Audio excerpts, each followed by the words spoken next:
And welcome to my webinar. My name is Nikki Akbariwa, and I'm a health equity education coach. And today I'm going to be talking to you about making equity an everyday habit. For those of you all who have joined me before, welcome back.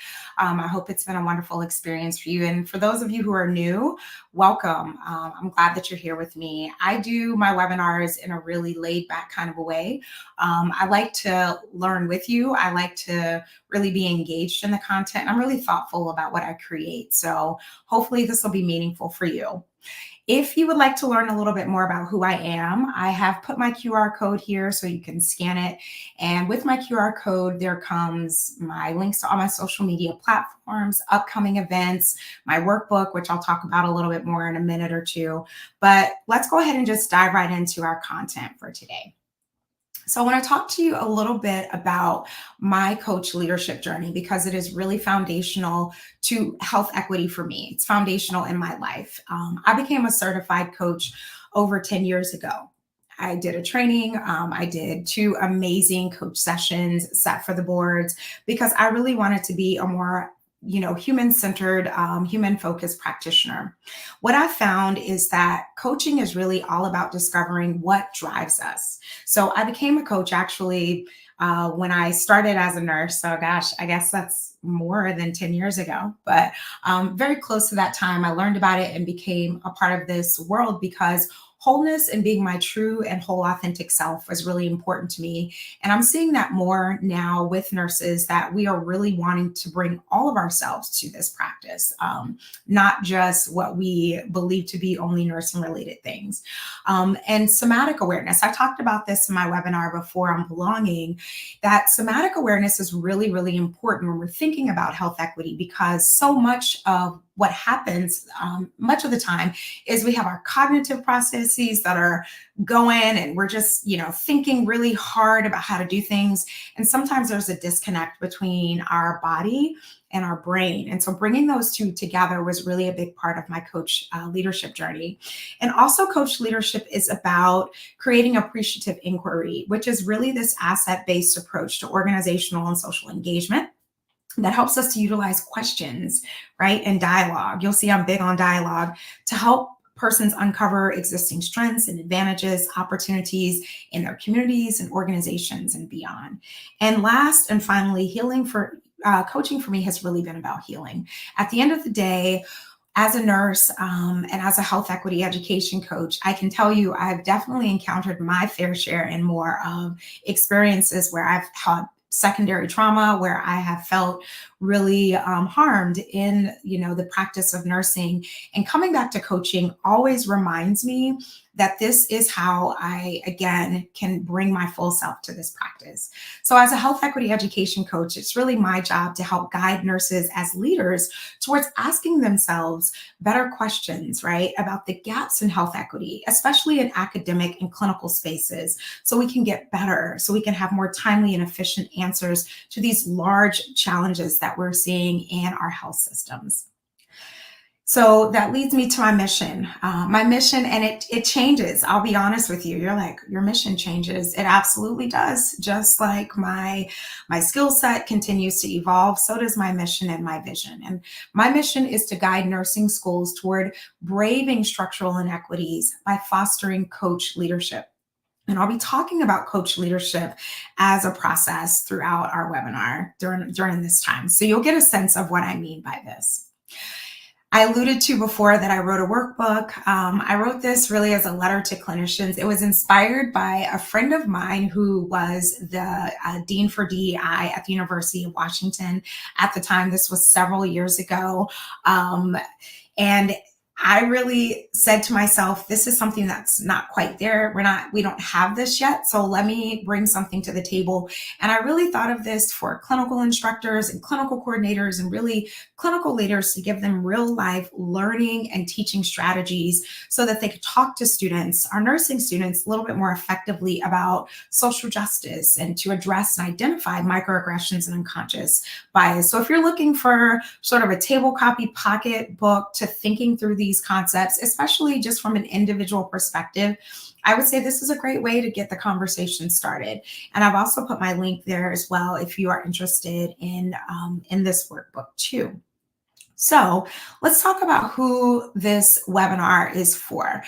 I personally think it's for everybody. I think it's for all nurses because in nursing, we are creating some really amazing new ways of thinking and learning. And I'm excited to share about some of those things even in this webinar right now. But I also have to be honest that we need our academic nurse leaders on board. We need our nurse faculty, right? We need our department chairs and our deans, our DEI officers. We also need those academic clinical partnerships to be strong. So we need our nurse managers and CNOs and CNLs and all of those nurses who actually bring learning into spaces where nurses are present. So I really do, like I said, believe that this is for all of us. It's important for us to be thinking about this. So, for our discussion today, what we're going to talk about is using coach leadership to create health equity practices. And that's health equity practices as it relates primarily to academic spaces. So, it'll be talking about how do we look at our curriculum and syllabi, learning and teaching strategies, how do we embrace leadership differently, right? And then we're going to be talking about tailoring our leadership approach to address gaps in curriculum. And you can tailor this to address gaps in hiring, gaps in communication, gaps in strategic alignment. So you can really tailor a leadership approach to address just about anything. But my focus for our purposes is really to talk about nursing curriculum because that's, to me, kind of a hot topic right now. And then we're also going to be talking about shifting from a limited mindset to a possibility mindset. This is the one that excites me the most, I'm be honest with you. And it excites me because for the longest time, especially as someone who's practiced as a social justice warrior, I might say, and a social justice nurse leader, so many years I've spent talking about the problems, right? I've spent talking about microaggressions and unconscious bias, and I've been talking about tipping the scale and changing the narrative. And all of those things are fantastic and giving the demographics and historical disadvantages. And all of those things are great. I think we have to have those things because without that, there's no real backdrop for the reason for what it is that we're doing. The lens is not really created. However, I think it's time for us to really shift that mindset from a place of these are the problems and the barriers, and somebody's got to do something about it, to what is possible and how do we create more possibility and encourage that language in our schools of nursing, on our clinical spaces, and our simulation labs. How do we encourage our students, faculty, staff, and clinical leaders to think about possibility? So we'll talk about a little bit what possibility mindset is really all about. But first, I want to just share a little bit about health equity. I'm not going to read the whole definition because I really think for the most part, we have a good understanding of what health equity really is. And I wanted to present it from the perspective of what it is versus what it is not, right? We know that health inequities exist. That means, socioeconomic status, different, there are differences in wages and housing, and neighborhoods and these communities. But health equity exists when all people, right, regardless of these constructs that we have created like race in society or other biological markers, regardless of these things that so often separate us, when these things come together to increase our access, our opportunity, and our resources.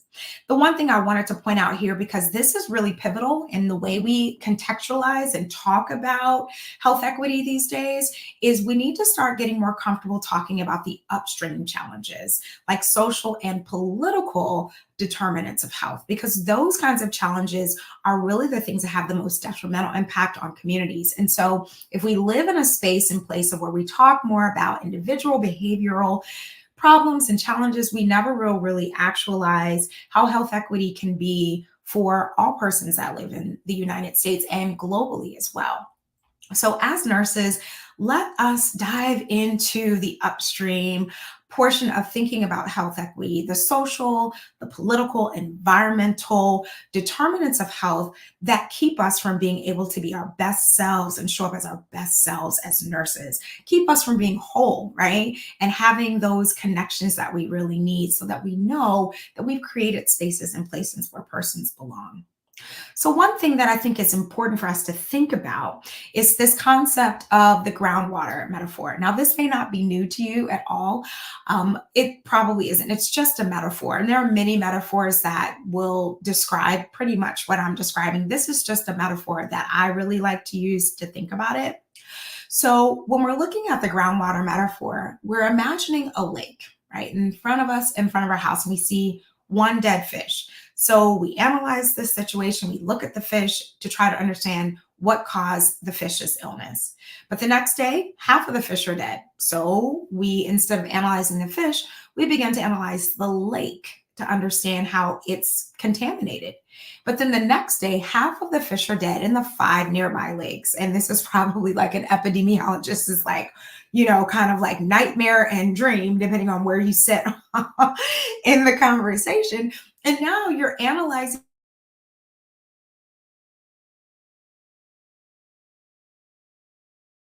true when we're thinking about downstream, midstream, and upstream approaches. And I just use this as one particular example. It doesn't have to be this example, but I wanted to share this one because I do work in a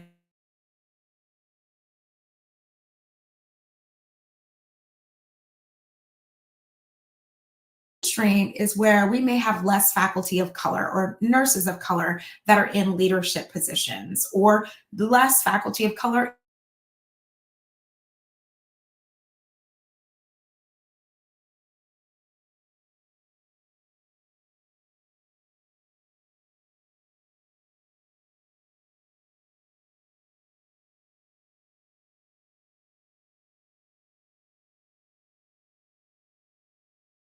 challenge.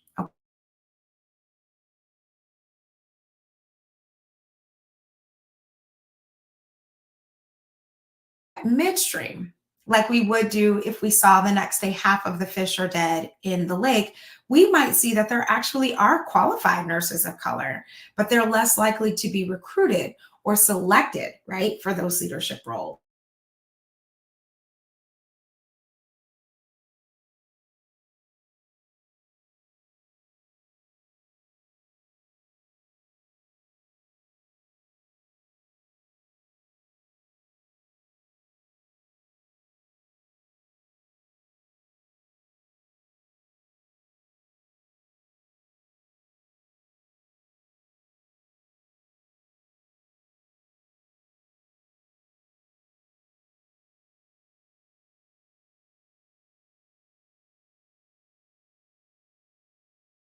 It can be flawed, it can be uninformed, it can be wrong, or it can be just biased. So think about that, especially also how narrative impacts some of these kinds of things. So, who holds the narrative? Who controls the narrative? Who is the one that is getting to set the tone and make the decisions that we are seeing? So as we journey through this process, I want you to kind of think about what do you believe are some of our greatest challenges that's in nursing or in healthcare to making health equity an everyday habit. I mean, I've talked about one of the bigger ones, right? Just the way that we think about downstream versus upstream thinking. And I've talked a little bit about coach leadership, and I've talked a little bit about what my relationship is to this. What I want to spend a little bit of time next on talking about is how the nursing institution, our nursing body, is beginning to look at certain subsets and factors that can contribute to health equity in our nursing practice. And they're using competency based education as a backdrop. Now, for those of you who aren't familiar with competency based education, you will be if you practice in a nursing school or institution. The University of Maryland, where I actually teach, they were a forerunner when it came to looking at competency based education and forming guiding principles. So I am really fortunate to be able to learn from such great people who are talking so much about competency based education. One thing that I have found as I have reviewed the guiding principles as set by the AACN, the American Association of Colleges of Nursing, is that to make equity an everyday habit, we have to practice equity assurance. And this is one of the principles found in CBE, equity assurance and bias mitigation.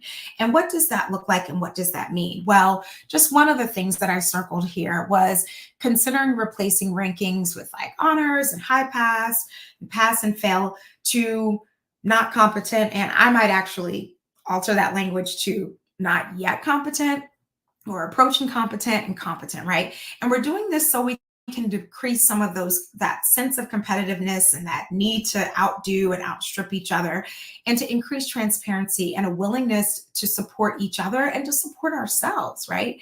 This is a part of the practice that helps to create equity, and also just taking stock and inventory of how we are evaluating competency, especially of minoritized students, students of color, indigenous students, those with disabilities, so that we can decrease unintended consequences. So we make this a part of our habits by bringing it in to our institutions, talking about it, bringing it into our staff meetings, talking about it with other peers, making a part of our everyday work.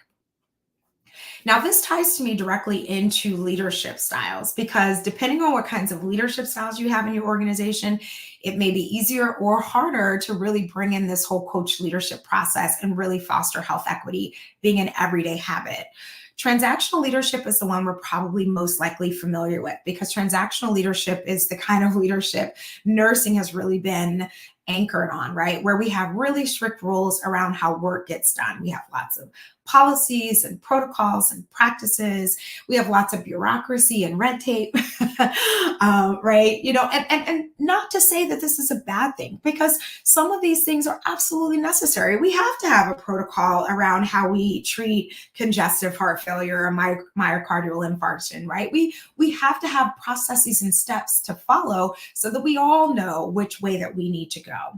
However, transactional leadership, the downside of it is that it doesn't encourage support. It doesn't really foster growth. It doesn't really allow nurses and persons to really show up as their whole authentic self. It's transactional, meaning once the transaction is completed, we're kind of done, right? And so we're moving away from that.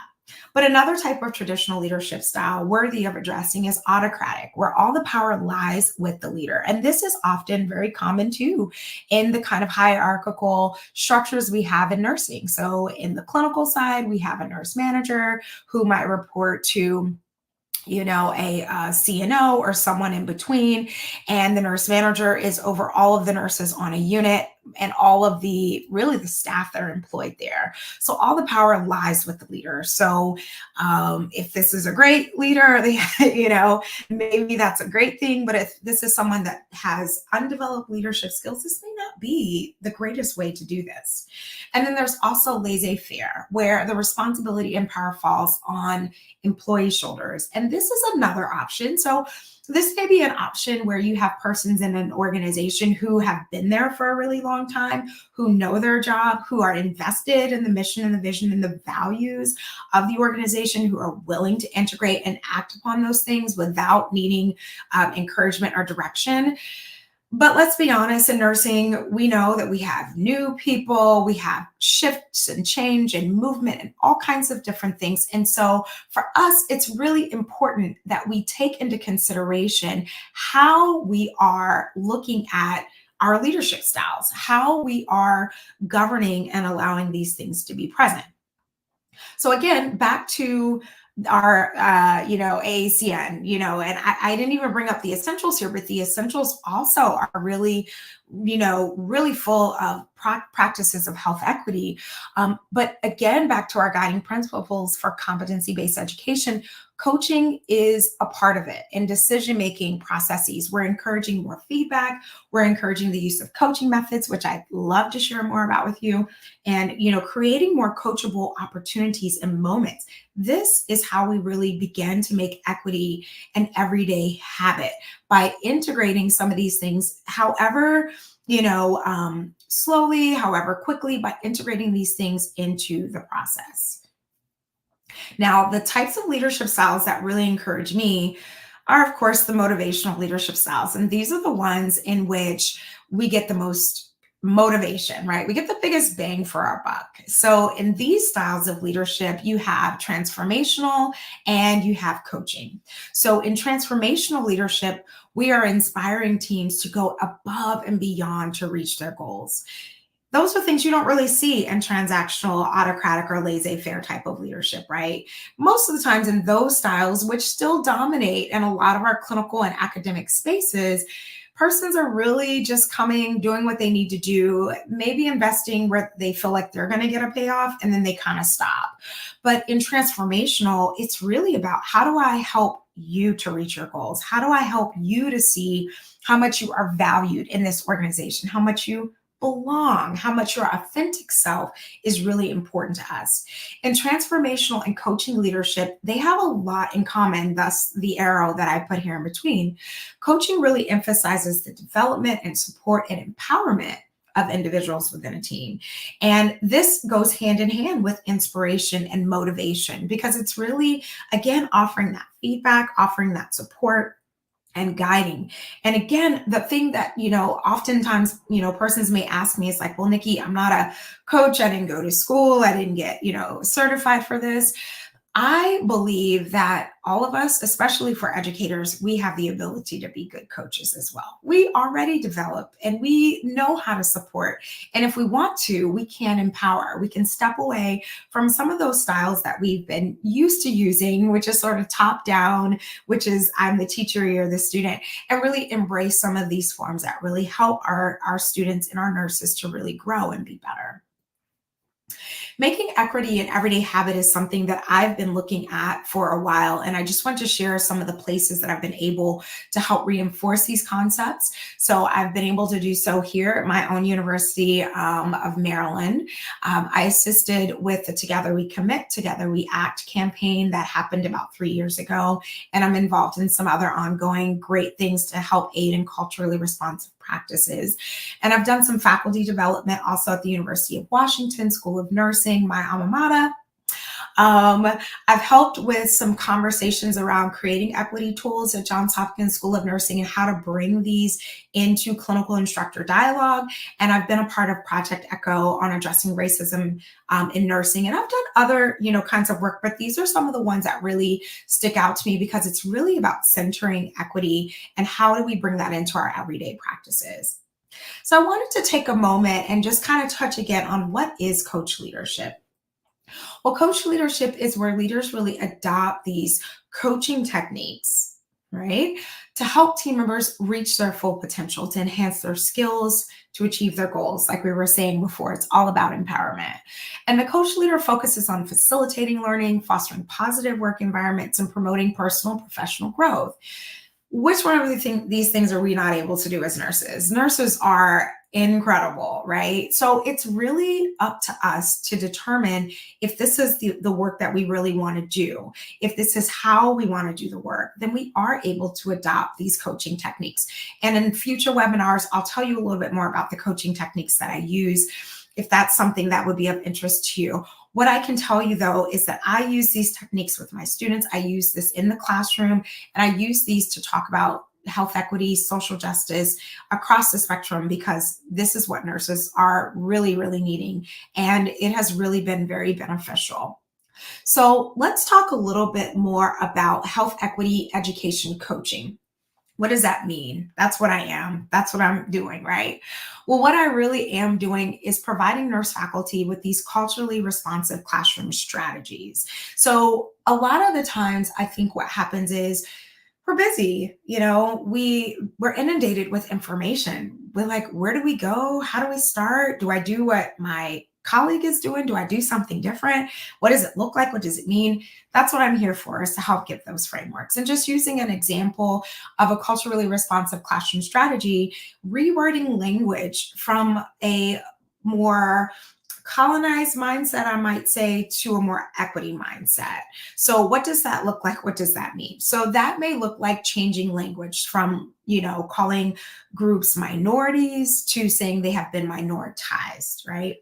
Also, that might look like in saying, instead of saying, and it's common to say that these are vulnerable populations, we might instead say that these are populations who have been made vulnerable. Both of these more accurately reflect the historical challenges and the historical disadvantages that has happened to certain groups versus other groups. We can also reframe our educational practices to be culturally responsive and engaging. And we can do this through teaching tools like the anti-oppressive frameworks. And this is a tool that I love to talk about. I love to teach where it introduces restorative justice and transformative justice, structural competency, and bringing in that layer of critical competence, critical consciousness, so that educators and students have a better way of engaging with this. So, making equity an everyday habit is really about providing faculty support for learning. And this is the process and the practice that I do. It's also about creating nurse leaders with a coaching approach, as we've talked about, adopting coaching techniques, which are listening well, especially active listening, providing effective feedback that's timely, providing supportive environments, empowering, using language that strengthens versus language that tears down, right? Those are all the kinds of things that we do when we're shifting into this coaching approach. And the good thing about this is if I work with you, the focus is really less stress and less time spent on structuring these, sort of complex health equity learning outcomes and these syllabi and curriculum and structures, and really just more of a free flow in being able to do what you need to do and have someone there to support you as you work through it. So, the bonus to all this is that making equity an everyday habit means that even if there's only certain individuals in the organization who are learning about the coaching approach and who are learning about culturally responsive classrooms, and individual strengths become the institution strengths, because as they learn about it, they will begin to share as well what they have learned. And that strength really resonates across our organizations.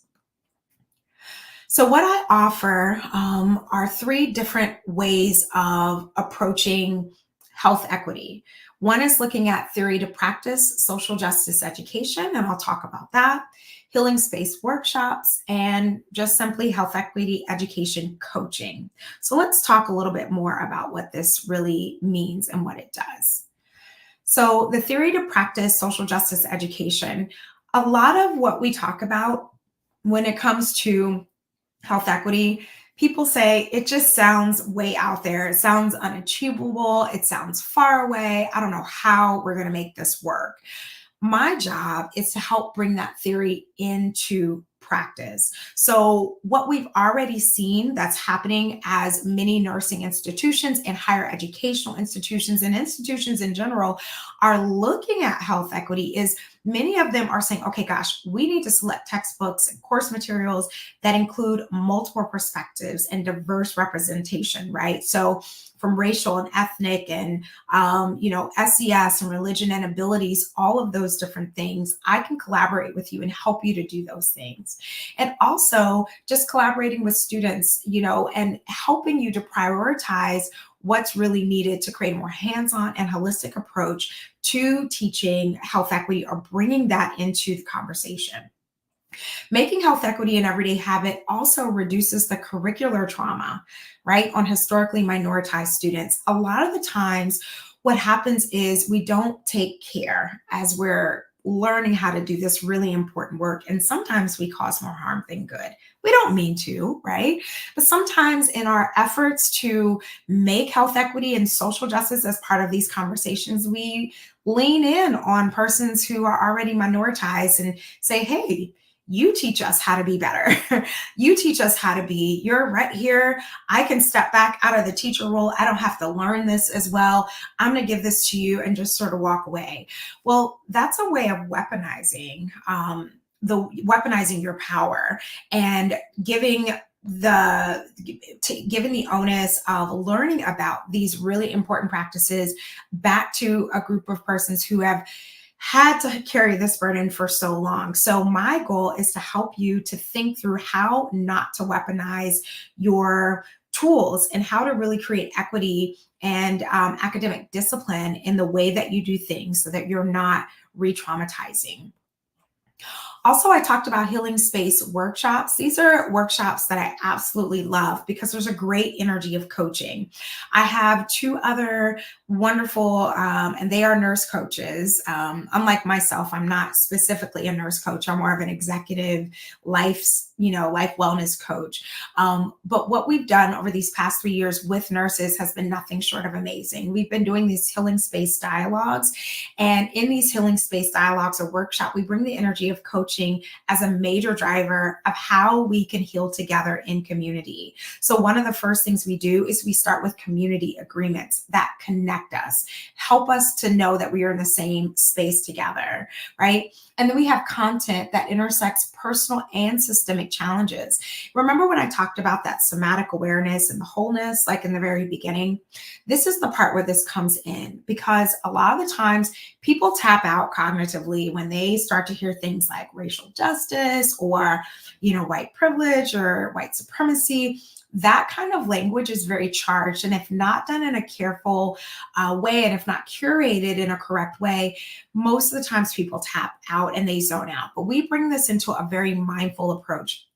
And we do this very carefully so that our amygdala does not activate the fight, flight, or freeze mechanism. So we can get that out of the way and people can really engage in true healing work. In addition, we do writing prompts for reflection, which is another huge part of creating health equity and making it an everyday habit. Doing circles, writing, thinking together, and especially this whole concept again of possibility thinking instead of focusing exclusively on how we have done wrong, because how we've done wrong creates further shame and guilt. How do we revolutionize our thinking to think about what is possible? This is what we do in our healing space workshops. According to our feedback that we've been gathering over the past couple of years, and these are just a couple of snippets, this is not our whole evaluation, but 96% of nurse participants shared that they felt comfortable sharing their experience, which is huge, especially as it relates to health equities and inequities and justice, right? They were motivated to change their behavior. Again, this is huge. And granted, many of them probably did come in already more motivated to change their behavior, but to hear that they were willing to consistently go above and beyond meant that they were engaging in a transformational process and showed that our coaching skills were activating as well. And they also said that they were inspired to use self-reflective practice as it relates to social justice. So these are really powerful examples to share. And finally, making health equity an everyday habit creates more emotional intelligence and human connection. This is the purpose of what we're doing. A lot of the times, again, we get our amygdala involved and our cognitive stuff shuts down, our emotions take control, we get flooded with information, we feel completely inadequate or unprepared. But when we engage in this space from a healing and restorative justice perspective, the mood shifts, healing is open, and then we can talk about things. We can talk about what's hurt us, and then we can talk about what those concerns may be without allowing our defense mechanisms to take over. So one thing that challenges us too when it comes to making equity an everyday habit is that we contend a lot with impossibility thinking, right? We are fighting that so much. And these are just some of the things that I've heard people say, or I've surmised as I've done workshops and done education. I don't have time for this. I don't know how. It's not the way I work, especially when it comes to coaching and, sharing feedback. Oh, that makes me uncomfortable, or it just won't make a difference. But the truth of the matter is that it does. It does make a huge, huge difference. And I'm going to show you in just a couple of slides exactly what kind of difference this really does make. Coach Phil Dixon said that probably my best quality as a coach is that I ask a lot of challenging questions and let the person come up with the answer. That's appreciative inquiry. That's coaching at its finest. It's asking the hard questions and not answering them for someone else, giving them the opportunity, holding the space for them to say, I can come up with the answer for this. What it acknowledges is that each and every one of us are actually creative, resourceful, and we're whole. And coach leadership, if we are willing to lean into it, and I think that we will be, as we can see, we're being guided by our nursing institutions, our nursing guidelines, it inspires possibility. And that's what asking these questions do. They inspire us to ask more of what can we do for our organizations? What can we do for our nursing students? What can we do for our nurses? How do we create more cohesion? How do we create more belonging and authenticity? It asks us those questions that previously we had not thought to consider. This is one of my favorite examples of how coaching cultures can improve retention. Found this a couple of years ago where Cleveland Clinic, they have made health equity an everyday habit. They have a program that promotes coaching culture for physicians. So they said that when the pandemic struck, Cleveland Clinic's coaching program had already been around for a decade. And though it started as a performance-based program, the focus shifted as the program evolved to developmental coaching intended to foster strong relationships, right, between leaders through improved communication. The initial success of coaching led to the adoption of a philosophy throughout the institution, which was inspire and coach. That became a motto. And that principle became one of the organization's 4 leader behaviors. It became a driver for the Cleveland Clinic. And as we know, Cleveland Clinic is one of our best and brightest in this country. And then from there, Cleveland Clinic wove coaching throughout all caregiver experiences, from onboarding and development to performance management and even retirement, right? Managers and leaders trained in using coaching techniques during daily interactions and learned how to transform their review processes into real-time coaching conversations instead of just, this is your performance review. Do you have any questions? Right? What a difference. Or not even having a performance review. I digress. But these kinds of discussions reframe the experience from this reactionary, which is what a lot of our institutions are stuck on, to a metric-focused review into a reflection-based dialogue. They open the door for dialogue designed to inspire, to engage. Sounds a lot like transformational leadership, right? But also to build connections driven by empathy. So if ever you're in doubt that coaching culture works, remember there is a premier institution in this country that's already doing it, and they have been doing it, and they've been doing this for a really long time. Over this decade, it's helped save them $84 million in PCP turnover. What a difference this could make in nursing culture if we decided to integrate this into our practice. Peer-to-peer coaching became highly valued. It became necessary. Persons begin to look forward to coaching. I know that I do when I have an opportunity to be coached. And when I get an opportunity to coach others, it's a wonderfully rewarding experience. And leadership support was the key to success. So here's where I encourage the leaders that I was talking about in the beginning: our academic leaders, our clinical and academic clinical partnership leaders, our deans, our CNOs, our CMOs, our DEI officers. This is where I encourage you to make transformational coaching culture a part of your everyday workings. Know that coach leadership really does drive human connection. And that's what we're going for here, right? We're here because we want to be. Nurses are here because we want to connect with our clients. We want to be there for them. We want to be able to understand where they come from. We don't want to drift away from that, because that's what makes us who we are, right? So I have one quote to leave you with. And I've left you with this quote before, but it's so good, I wanted to bring it back again. I want you to pause and consider: if every storm must begin with a single drop of rain, and so it is with every worthwhile movement. It begins with an idea. Coaching culture, coaching leadership as the idea, right? That is too simple to be taken seriously. And it's so simple. Coaching is so simple, right? It's listening, it's asking powerful questions, it's having appreciative inquiry, right? It's leaning in instead of leaning out. It's guiding, it's working alongside. It's so simple, we say. But then comes the storm. Then comes us seeing the revolutionary differences in nursing, in our practice, and how we have evolved and how we have done things differently, and the possibilities that will continue to unfold. I say this almost every time. Nurses are the largest group of healthcare professionals in the world, about 4 million strong in the United States alone. We have the power to bring health equity to our clients, to our patients. We have the power to revolutionize the systems that we work in. We have the power to change the political determinants of healthcare if that is the direction that we want to go. The question is, do we really have the desire to make health equity an everyday habit?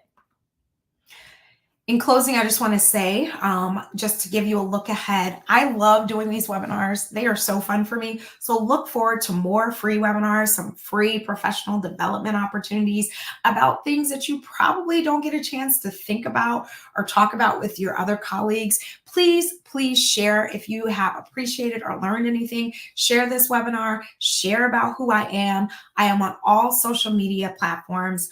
Also coming are short courses. I have a class or a course called the Nurses Influential Leadership Lab, in which I have all kinds of wonderful reinforcing content similar to this, where we do a deeper dive, really talking more about coaching, influential leadership, restorative justice processes, looking at deliberative dialogue, more to come on those things. But look forward to my short courses coming soon. And then also look forward to some LinkedIn live streams where I'm going to be talking to different persons just about their experiences in health equity or their experiences as creating the path, being the 1 or 2 drops of rain that are going to be a part of this huge movement. So look forward to that.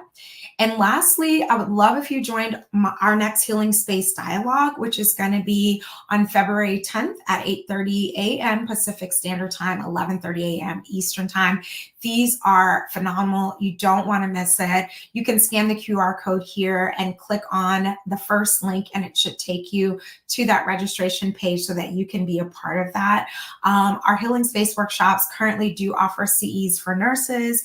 They are dynamic. They are wonderful. Most importantly, though, they are healing. So please join us. And lastly, I just want to say thank you again for just taking this opportunity, sharing this space with me. Coming into a place where we can create equity really does involve healing of our mind, our body, and our spirit. And I'm here to heal with you and be the change just right along with you. Thank you so much. Keep following me for more webinars, courses, and just great information. Take good care.